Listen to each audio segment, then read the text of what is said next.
সরকারে আসলে আমার নেতা আগামী রাষ্ট্রনায়ক জনাব তারেক রহমান বাংলাদেশের প্রধানমন্ত্রী হবেন। সেই রাষ্ট্র ক্ষমতায় রাষ্ট্রযন্ত্রে হিন্দু, মুসলমান, বৌদ্ধ, খ্রিস্টান সকল সম্প্রদায়ের মানুষ তার সম অধিকারের ভিত্তিতে তার জায়গাটি ফিরে পাবে।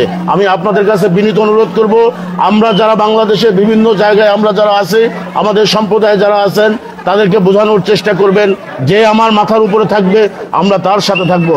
আরেকটি কথা বলতে চাই, এই যে দুর্গা পূজা নিয়ে বাংলাদেশে বিভিন্ন ধরনের অপশক্তি বিভিন্নভাবে আমাদের উপর কিন্তু অপপ্রচার চালিয়ে এই দুর্গা পূজা বন্ধ করার চেষ্টা করেছিল।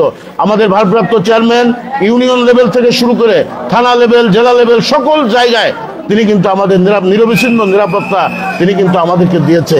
তা আমরা বলি যে বাংলাদেশ জাতীয়তাবাদী দল যদি আপনার পাশে থাকে, আপনিও দলের পাশে থাকবেন। আমার নেতা বলেছে জনগণের পাশে থাকুন, জনগণকে সাথে রাখুন। আমি আর বক্তব্য দীর্ঘায়িত করবো না। আমি আগেই বলেছি যে মাটিতে এসে আমি আবেগপ্লুত, ভবিষ্যতে কোনো এক সময় যদি আমাকে আসার সুযোগ করে দেন আমি আরও কৃতার্থ হব। আপনারা সবাই ভালো থাকবেন, সুস্থ থাকবেন। তাছাড়া বাংলাদেশের কোনো জায়গায়, আমাদের সম্প্রদায়ের কোনো জায়গায় যদি কোনো ব্যক্তি, কোনো গোষ্ঠী আমাদের উপর হামলা করার চেষ্টা করে, আমরা বাংলাদেশ হিন্দু, বৌদ্ধ, খ্রিস্টান কল্যাণ ফ্রন্টের কেন্দ্রের পক্ষ থেকে, বিএনপির ভারপ্রাপ্ত চেয়ারম্যানের পক্ষ থেকে আমরা প্রত্যেকটি জায়গায় নিরাপত্তা বিধান করব। সবাইকে ধন্যবাদ জানিয়ে আমি আমার বক্তব্য শেষ করছি। বাংলাদেশ জিন্দাবাদ।